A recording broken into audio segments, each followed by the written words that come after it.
Hey lovelies, welcome back to MMD Diary. Welcome back to MMD Diary. Hello everyone. Hi guys. Hello guys, welcome back to MMD Diary. Hello lovelies, welcome back to NNG Diary.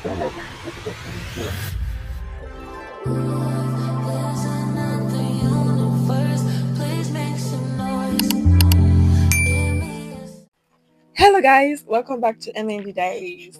If you're new here, this is MMD Diaries, and today I'm going to be sharing a story. Not like a story, just like a personal experience on my nursing journey. And I'm going to talk about the highs, the lows, the stress, the growth, and everything about nursing that I can remember at the moment. If I don't remember, I'll be making a part two. So for now, I'm just going to be talking on what I remember, like as of currently. And if you're beginning your nursing journey or you're already in the middle of it, this video is for you, and it's here to remind you that you're not alone, and we're going to stick to each other as nurses. Yeah, I guess that's it. So, without wasting anybody's time, let's get into it. If you watched my previous video, which I'm going to put up in the link above, if you watched my previous video, you would know that I did not exactly plan out to become a nurse. It just happened. So, yeah, nothing wasn't in my plan of things, but as God would have it, I ended up doing nursing, nursing sciences in a university. So yes, I stayed back in the school that I did medicine and I switched to nursing. I thought nursing would be easy. Yes, I'm telling you. Because judging from the former department I moved from, medicine is not easy. So I thought nursing would be easier. It's just like saying med lab is easy, pharmacy is easy. Like I saw pharmacy as hard, medicine as hard, MLS and nursing as easy, you understand? But when I got into the system, I said to myself, Miracle, this is time to stop judging from the look of things. Nursing is hard. MLS as well is hard. There is no easy course. Even English, maths, computer, all those courses are hard. There is no easy course. So we have to work our way towards to go. I did not expect the emotional weight or how much the discipline would take me to become a nurse. Hey, nursing came with its own packaging. It's not like what you see in the movies, so it was really exhausting, it was tiring and expensive. Let me emphasize the expensive. I would wake up one day, today we are buying this manual, tomorrow we are buying this, today we are contributing for this, tomorrow we are contributing. It's not like it's in just one school. Like from the friends I made during clinical postings, you said exactly the same thing. Billing and nursing is one and two. Five and six. You see nursing, you see billing. You see nursing. So if you are doing nursing, expenses choke. Like the expenses choke. You're gonna spend money. You're gonna lose money. If you're not careful, you're gonna lose weight. Because I lost weight, I lost money. Hmm. It's not for the weak actually. You need to be able to be emotionally strong and you should have that discipline. Like I'm going to do this. If I'm going to study today, I have to make sure I study because you don't know a lecturer can come in and give surprise tests. Our HOD was taking us on a course, medical surgical nursing. And like I said, I joined on a Monday. On Wednesday was a test, and I had to cover up the whole handout, right? So I did what I could do. I covered up the whole handout. I read till daybreak. And I remember that morning I was still reading and I went to class. Then the first culture shock I got when I went to the class for the test was everything you drop it outside. Your bags, no book is entering. As you're entering, you remove your shoes because there's not going to be anything. But mind you, it's not exam, so this is test. The first test I wrote in nursing, and it was the first test I wrote as I joined. Like as I joined nursing, the first thing I got was a test. Yes, a test, medical surgical test. And I can remember because the questions were more from types of interviews. Like, I remember writing them down and explaining them. Types of positioning, thermometers, right? We have the rectal thermometer, the oral thermometer, why we use them, and who we use them on, the do's and don'ts. Do you understand? I remember those questions vividly. And I remember one that I did not get right was the diagram of clavicle. Diagram of clavicle. And I remember I drew a scapula instead of a clavicle. I wrote every other thing. So I had like enough time because as soon as I saw the question, I sat down writing my thing, writing my thing. Then the next class we had was her calling, like the HOD called David, right? So like, who is David? David should stand up. And I'm like, nobody is David. You understand? Like people were like, there's no David in this class. Like, they're like the new students. And I said, oh, it's Daniel. Daniel. I like because my last name is Daniel. So I was like, I stood up and she was like, clap for her. She was the highest in the test. I was like, okay. That's when like, she stand up, recognized you. I was the highest in the test. I went to get my script. Found out I passed everything. The only thing I didn't pass was the diagram of the clavicle, which I drew a scapula instead.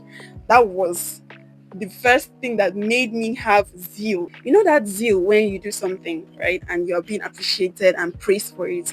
In your head is going to be swelling like, wow, so I can do this. I have to do more so I can get more. So that was my zeal that made me study more, try to keep up, you understand, with my studies. That was the point I knew, yes, this nursing is working well for me. This is what I was talking about when I mean go to school and study. I got it. Like I got it, and I was feeling happy. The whole thing made me stay focused, and that was it. The second experience was because when you're having mixed classes like blood physiology, biochemistry, with other courses like medicine, nursing, pharmacy, med lab, we have classes together for general courses like biochemistry, uh, physiology, like I mentioned before, right? I was feeling kind of weird because I'm entering a new class and no one knows me there. I don't know anybody there, but they are my juniors, right? So I was feeling a bit embarrassed. I was feeling kind of scared and everything. But my friend at the time helped me. I got into the class. I just minded my business, did my own thing, focused because that was the goal. I came here to focus, right? I'm not thinking about anybody. Yes, I was quite embarrassed. It wasn't a funny thing for me. I'll be like, oh, what are this? What would these guys be thinking that I like? They won't want to know the full story. They just think, oh, I failed and I repeated or something like that. So, but at the end of the day, I didn't let it get to me because my friends were like, remember that everybody's time is different. And I was like, yes, actually, very true. My dad said that too. My mom said that too. Everybody's time is different. We can start school together and we finish before me. It's not because I'm better than you, it's not because you're better than me, but because our own journey in life is different. So you don't expect someone's pace to be the same as your own pace. So that was what made me calm down and take my time to learn because that is the main reason why I'm in school, to learn. My new favorite courses were anatomy. I didn't used to like anatomy in medicine, but in nursing, anatomy became my best course, both the practical and the theory. The anatomy was my best course. After anatomy, you see medical surgical nursing. After medical surgical nursing, you'll see practical. After practical, nutrition. Yes, nutrition. Nutrition is supposed to be my first best because of the food science I wanted to do then, but I don't know, nutrition in nursing became somewhat tough. I don't know. Maybe it's just me. But nutrition wasn't like that. It wasn't that deep for me. And every time, I will not lie, every time I'll be sleeping. Everybody knows I'll be sleeping in that class. They'll be like, that class is the most interesting class. Why are you sleeping? I'm like, I don't know. Every time the woman will tell me, stand up. Every nutrition class, I'm always standing up. And I'm in front though. I'm in front. And I'm always standing up because I'm sleeping. I don't know. The class was interesting, but I'm always dozing off. I don't know why. But other classes, I wasn't dozing off like I was dozing off in nutrition. I don't know. Maybe the class was too enjoyable. When the class is too nice and you're too cozy. Yeah, the environment was cozy. Maybe that's why I was sleeping up. I don't know. I was sleeping up in that class, so I will not put it as my first, like among the first three. But you see, pharmacology, pharmacology to date is my worst course. And in nursing, pharmacology is very important. You need to know them at your fingertips. Calculation of drug, calculation of what disinfectants. You need to know the drugs, the most important drugs for different. You need to know drugs for each system. Cardiovascular system has their own medications. Different system, urinary system, all of them and above. All of them have their own medication. So it's very important to have pharmacology at your finger. But you see that course. That course is hectic. That course is hectic. Yeah. If we did not do a presentation in pharmacology, I doubt I would have passed that course. Because of that presentation, I did well and I scored very well in pharmacology. I had an A in pharmacology, a whole A that I did not even expect. I was thinking maybe I'll have a B or C in pharmacology. But that one is God oh, because I don't know. Like, don't give up. If it's that pharmacology that is stopping you, pray about it. God will clear your pharmacology for you. First of all, the only thing I knew when joining nursing was steeplechase. Steeplechase is done in medicine practicals, like anatomy practicals. I did not know that there was something called OSCE. OSCE is practical in nursing, but I hear they also call it OSCE in medicine as well. But I know of OSCE in nursing practicals. So when you do practicum is like nursing practicals, but they call it practicum. So nursing practicum is like the theoretical practical class, like alternative to practicals. Then the practical of the practicum is called OSCE. Okay, first OSCE was a bit strange because we of course we obviously do classes, right? My first OSCE was actually practical class where we practiced bed making, and I joined late. It was that period to exams, so I joined late, and because I joined late, it was not really that period to exam. It was like a few weeks to exam, not just it wasn't close to exam, a few weeks to exam. So I had to learn bed making. Mind you, bed making in nursing is different from the kind of dressing of bed you do at your home. Like you can wake up and dress a bed. It's very different in nursing. It's not the same thing. We have procedures, we have guidelines, we have rules in dressing bed. Yes. So its own procedures like bed making. We did cardiac bed, we did amputation bed, we did emergency bed, we did different kinds of bed making, right? And they have its own procedures, they have extra materials that were on each of those beds. Like in their other procedures, we talk about organs, right? After talking about organs, medication, those were the like common OSCE questions. Medication is very different. Like in the medication station, is more of they might choose IV medication, IM, sublingual, subcutaneous. You understand? They can pick any type of medication. It can be IV, it can be IM, it can be oral medication as well. So it's a procedure on its own.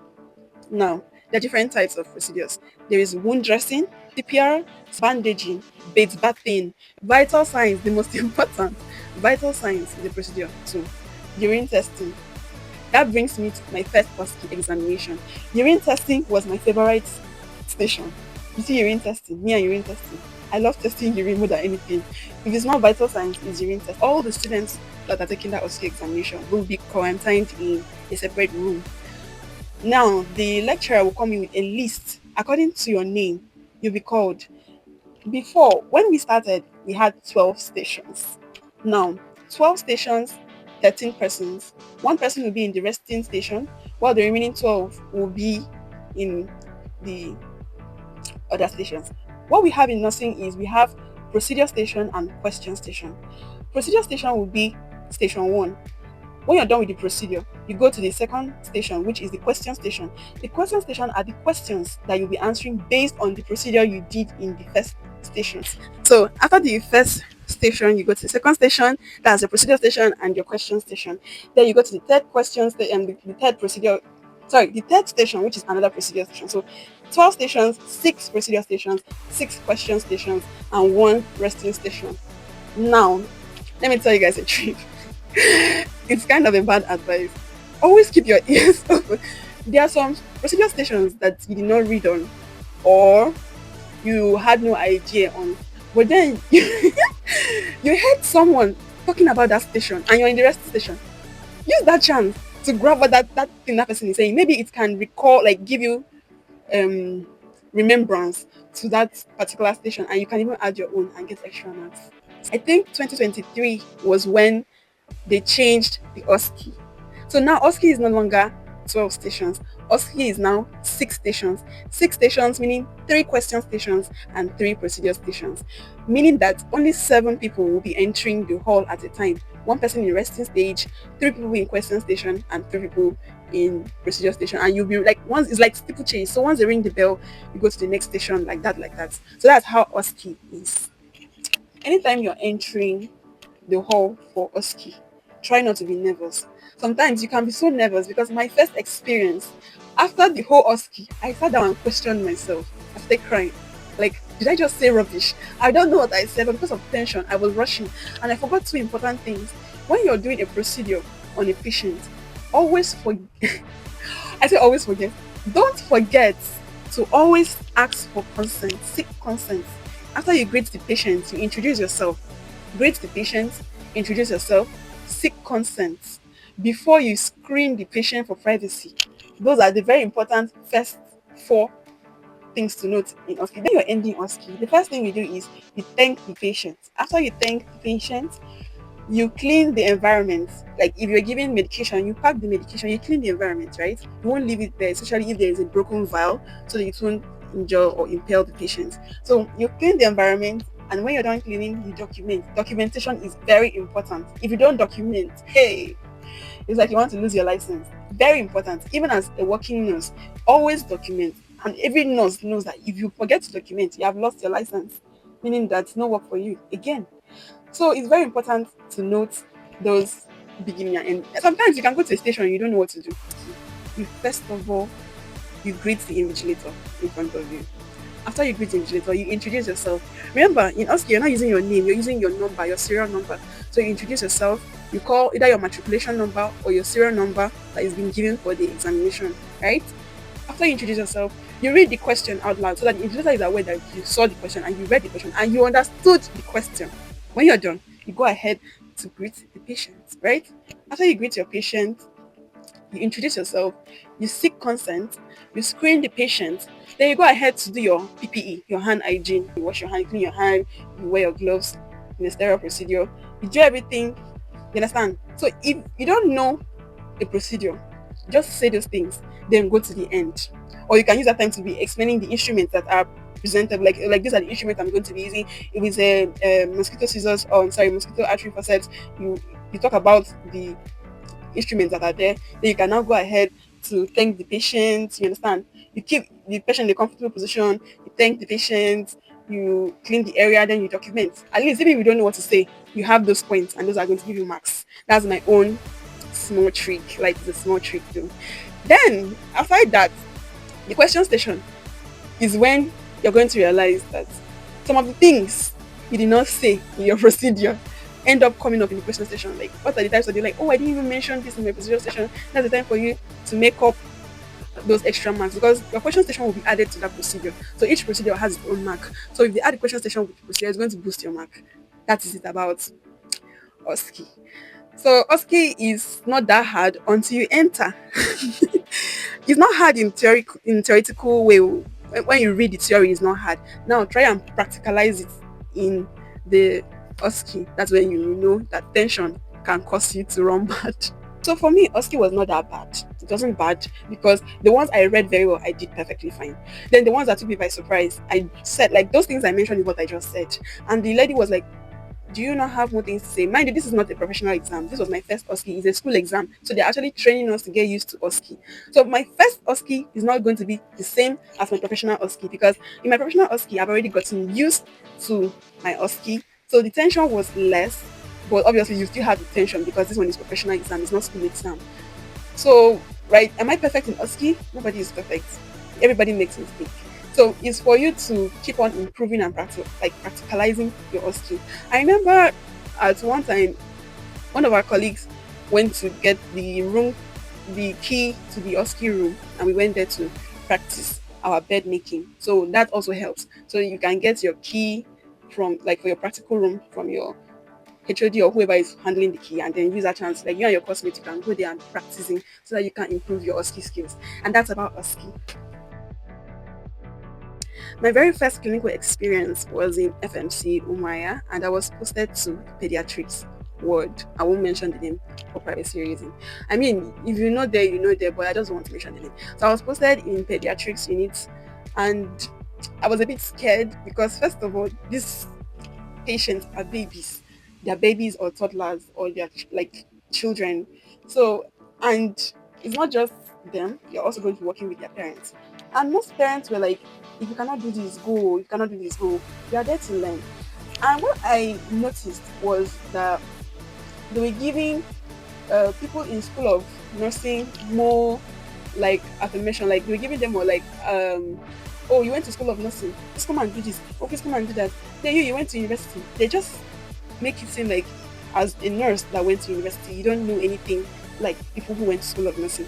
That became like a battle because the school of nursing student that I was like serving with at the time was a bit proud. She claimed like she knew everything. We're like, okay, go do your thing. Well, me personally, I did not have problem with with the patient that I was giving, because the chief nurse shared us like, this is your patient for today, this is your patient for today. Like, these are people who are going to check their vital signs. We're doing more of vital signs actually. We will check their vital signs, and that's when I got to like learn more in OSCE. The vital signs, the results are very different from adults. Children and adults results are very different. You don't expect the respiration rate of a child to be the same as an adult. The BP for adults, BP for children, they are very different. I learned a lot during that process. But um as for the student nurse that was in a school of nursing, at the point she became tired because it was only her the patients, like the other patients, like other of my colleagues' patients wanted to check. So they're like, go now, go, at least I'm going to be resting. And I'll not be like, oh yeah, come and assist me in this side. So they'll not be assisting, so they can also learn too. My own advice is, if you're going for clinical posting and they ask you which school did you go to, and you say, oh, I went to university and I did nursing there, and they treat you like you don't know anything, I beg, just tell the chief nurse that this is what this patient does not want me. They don't want you to check them. Just tell the chief nurse that they don't want me to check them because I went to a university. The chief nurse will either give you another patient or will go and talk to that patient. That all nurses that went to school for a reason. Because they went to university or this one went to, doesn't make them different. It's the same thing they are learning. It's not as if we are learning different things. We are all learning the same thing, but we're in two different environments. And that will make it more conducive. And at the same time, you can also tell them that, ma, if you don't check your vital signs, how will we know if you're getting better or you're getting worse? We need to do, can have a nurse-patient relationship. That's the first thing I learned in clinical posting. You have to have nurse-patient relationship, and with that relationship is going to make it more smoother for you to deal with patients. I'll be making a very different video on my clinical experiences from my 200 level to my final year. A very different, because it's long, it's way long. So I'm going to make a very different video for it. My first clinical experience, I didn't know like anything that had to do with patients. All I knew was the OSCE lab, working with dummies, just dummies and lecturers. So dealing with patients is very different from dealing with dummies. You understand? These ones are real life people. So I was very nervous because I was scared. Like, I don't want to touch any child and something will happen. And this is a matter of life and death. So it was a very scary moment. But with time, I gained confidence. So now, if you tell me to check a patient or do this for a patient, I can actually do it without thinking twice.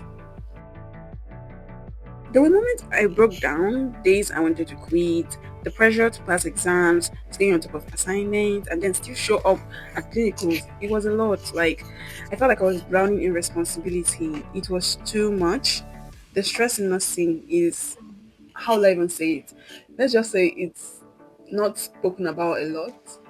The tax is much, but the benefit is less. So I just hope that the government, NMCN, should do as well to increase the nurses' pay and also help us like get benefits as students during clinicals. But I know that there are clinical fees that should be paid to students and the government takes them but they don't pay to them. But anyways, aside that, it's not really a concern. At least they should support us a bit. I know we are there to learn, right? But at least a little support will go a long way in encouraging students. Classes were stressful. You can have morning class, can have night class, can have afternoon classes. Then backing up with remedial classes and tutorial classes. Then self reading or group reading. The whole thing was stressful. Like, there's some days I just break down and cry. Like, but I just didn't want to give up because this was my second chance in life. I had to brazen up, like pick it up and work on it. After all, every human being goes through stress, and this is my own time to stress so that I can enjoy my future later. I learned a lot in nursing. I learned a lot, but through it all, what I was able to get was I learned resilience. I learned to be patient. I learned to have compassion. I learned sympathy, empathy. I learned a lot because I'm not someone who really shows emotions. You can say I'm emotionless, but I'm not. I'm a human and I feel things, but I don't show emotions.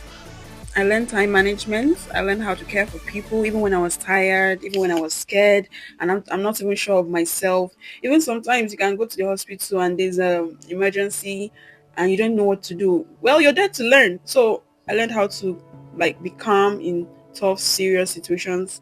There are situations where a patient slumps and you have exactly no idea what to do, how to help.